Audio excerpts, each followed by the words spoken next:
Perfect.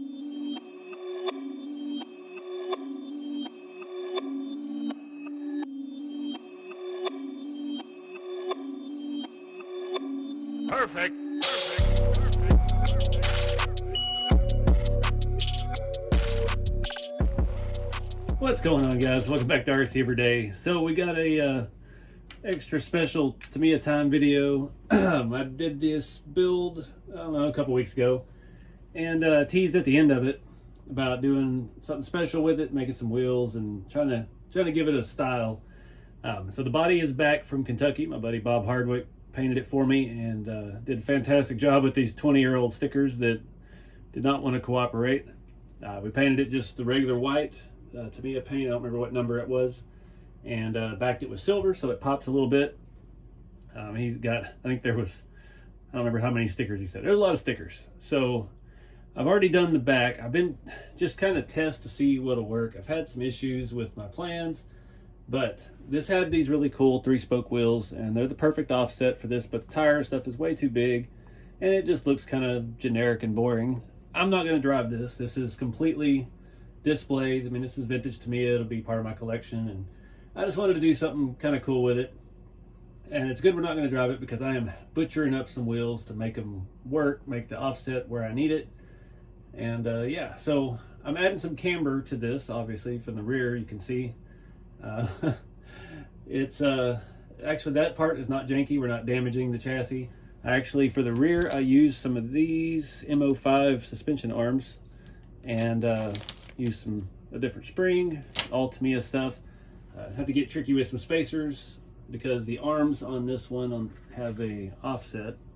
I'll show you more of that here in a little bit. We're going to talk about the wheels first. So these are not vintage. These are reproduction Kyosho rear wheels, satin chrome for, I don't remember what buggy, Scorpion maybe. They are small. They're about a 155, but they are very, very wide. So you can see the other problem here is they have no hex, no pin, no nothing. They are strictly a shaft. I've already drilled this one out. So what I'm having to do is I'm cutting right along this edge here, and then mounting our tire on the outside of it. And what I was trying to do was just cut a slit in it so the pin off the axle shaft will fit into it, and boom, bolt it on. It's all good. And that did not get it narrow enough. So I've been thinking about it for a while, and I tested it. I had another extra package of those wheels, so I've tested it and it works. We're machining with a drill press and some Dremel bits, and we're basically machining this lip down almost to the inside of the wheel, and then we're cutting a pin in it. So we're getting the right offset. We're taking this 6 or 7 or 8 millimeters off the back, and it fits these little tires. I don't remember what these were. Sweep, some kind of little slicks with some nice foams, and yeah, fits on there nicely, and it gives us this cool little deep dish brushed aluminum looking wheel. I did scratch this one already, unfortunately, but it is what it is. So what we've got to do now in the front is figure out a little bit of camber. It's going to be trickier because the way the steering is on these MO1s, it's very wonky. And yeah, I'm going to swap out the spring and do all that stuff, but we'll get to that. First, we're going to do this last wheel. So like I said, I've already drilled it out. I've been using this as a test piece. It's a Tamiya aftermarket part and fits down in there. So we're going to cut to high speed. I'm going to show you this janky process I'm doing, and yeah, get this other wheel mounted up, and then we'll start looking at the camber.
All right, guys, I got it all done.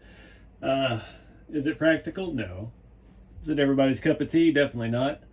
I don't know. I like certain things stance, some things I don't. The K cars, the small stuff in Japan like this, I think it's kind of cool because they're just little silly, efficient cars, and you're making it completely inefficient.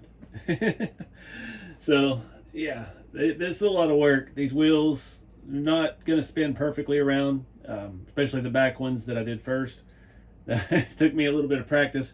I really needed a lathe or something to machine out the inside of these plastic wheels, and I just wasn't ready to spend the money on that. There's a lot of variations on those. Like there's some that only are for wood, there's some that are for metal. The metal ones are more heavy duty and expensive. Even some off-brand looking stuff on Amazon is still $200 to $300, and I wasn't ready to roll the dice yet. I don't have the money at the moment, so made do with what we got. I gotta remember to take my Dremel bit out of my bands or my drill press, because that'll be a disappointment next time I need it, and I'll run over there and be like, crap. So let me get you up to speed and hear what we done. It barely tucks. It needs to be a little bit narrower or have a little bit more camber. Up front, I did have to remove the little rubber O-rings from the cups for the drive shaft, and that gave me enough to get the camber I got. There's not any links shorter than what I've got. So I'll show you. We'll get it out here and start talking about it. All right, so you can see here, I put a shorter spring. We did have to add another spacer to it. Still barely even, I mean, we've got about 2 millimeters of ground clearance, which is perfect for a stance car. The upper links, I used the shortest ends I could find. Those are shorter than any crawler link ends that I have. Those were off of the bottom of touring car shocks, old Tamiya stuff, and I did have to shave down another couple millimeters off of them to get them shorter. You'd have to adjust the toe in on the steering a little bit, but that worked out pretty easily. And yeah, it's ugly. The back of the wheels are very ugly, but you know, it is what it is. So that was it, pretty much it for the front. It's pretty much the same story on the back. You got the same spring setup. I use these MO5 ends that I just happen to have in a bag. I don't know where or why I have them. And yeah, you could use the same kind of link. I didn't have any more of those rod ends to do that. And the back is a little bit easier to work with, so that's why I chose to do those up front, because I didn't have room to space them out like this. So I've got about a 4 or 5 millimeter spacer in there, and yeah, got me enough space to get done what I needed to do. But that was what was neat about this kit. I never understood, I never seen one until now. They have that little coiled spring on each side, and it locks into these pieces that hold the shock. So the shock is technically just dampening, and these little springs over here on your control arms give you your suspension. It's kind of a neat design. Doesn't really cause a whole lot of body roll like you think it would, but simple little things. The wheels are overly complicated, but yeah, it's just a look, you know. But like I said, this is just going to be a shelf queen. This is a mint vintage car. I don't know if these really have a whole lot of value, but that's why I didn't go crazy with the paint job. Wanted to kind of do the box art. Just looks like a nice, clean, stock car. I love white cars and trucks and everything, so that's, you know, nice and simple. And I had a can of it to start with, so. But yeah, they're not going to run this thing. I may take it out with me down to the hobby shop, because the drift track, this might look cool posed up around the drift track. Definitely won't be running it because I don't have any electronics, and I don't have any spare electronics at the moment. So in the meantime, it's going to live back in the box. I've got to put all the original pieces in a bag.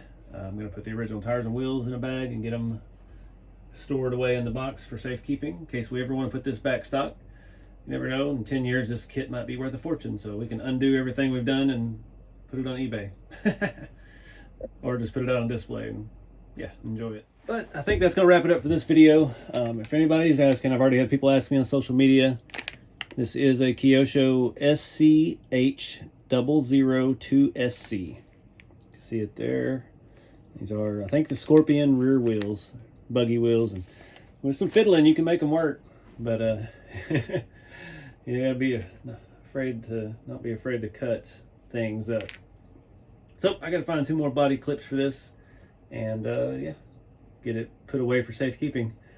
But get out there and do something fun with the hobby, guys. Doesn't matter what it is. Make something out of something, nothing, and or something. Have some fun. Keep it scale, and I'll see y'all in the next video.